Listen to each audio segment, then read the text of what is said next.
You've all heard of the abominable snowman, or the American version, Bigfoot, or the Sasquatch.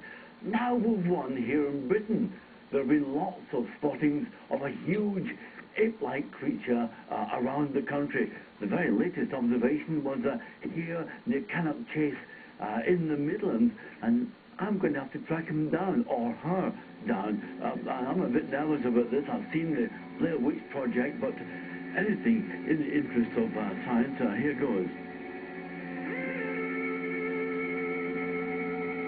First, I need some help from the professionals. 2 seasoned monster hunters from the Centre for Fortean Zoology. They're going to be my guides. I was leading an expedition from the Centre for Fortean Zoology up to Northumberland to look into sightings of these things.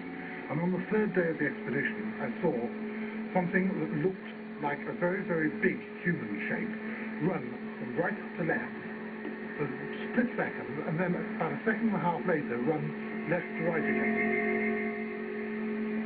Shall we go looking for them? Come on, let's go. Oh, right. Into the woods. Not a bad place. And now the serious investigation begins. And if we succeed where so many others have failed, Chris Boddington, eat your heart out. Even the great Mr. Boddington couldn't nail the Yeti. Despite thousands of pounds being spent on research, the elusive creature has escaped capture, leaving a trail of mystery across the planet.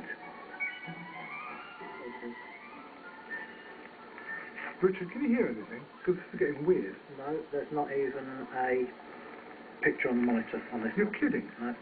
You're having trouble with the radio, chaps. It's exactly the same in Bowlam Lake in Northumberland.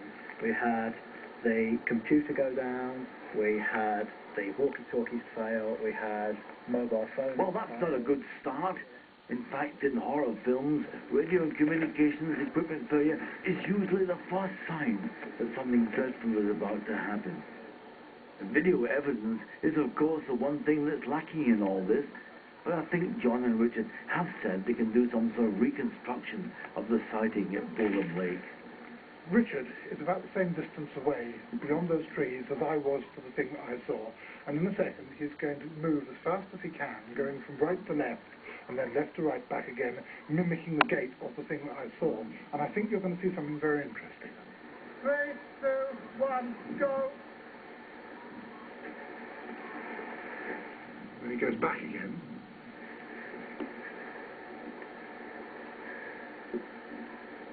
You see, but that was still Richard. Yeah, it's Richard. Yeah, I can see that, yeah. And even when we did it at night with headlights, even when we did it at night just with a not very good torch, you could still see the difference in texture between his trousers and his jeans, or his jacket and his shirt, or whatever combination we tried. And the thing that I saw was just matte black. It wasn't an animal, it wasn't even a thing. It was a man-shaped piece of nothingness. Oh, well, something like a man-shaped black hole. That doesn't sound very nice at all. And still our radio equipment isn't working. Well, the thing is, I don't actually believe it's a hominid, because a hominid is a living flesh and blood creature, and all the evidence is that this is nothing of the sort. There's electromagnetic fluctuations, which might be man-made, they might be geological, they could be all sorts of things, somehow trigger something deep inside the human brain. Just up the road, there's something we do know is there. There's a big British Telecom tower, and I think that the synchronicity of the two things is just too close to miss. Wow, let's go. And here it is, looking very innocent. Could this be the culprit? I'm so pleased it didn't turn out that the Blair Witch Project was still here, was still standing. There is an explanation. The monster may not be flesh and blood. The monster may well be some sort of apparition driven by this great radiation source here. Wonderful. Some sort of rational explanation.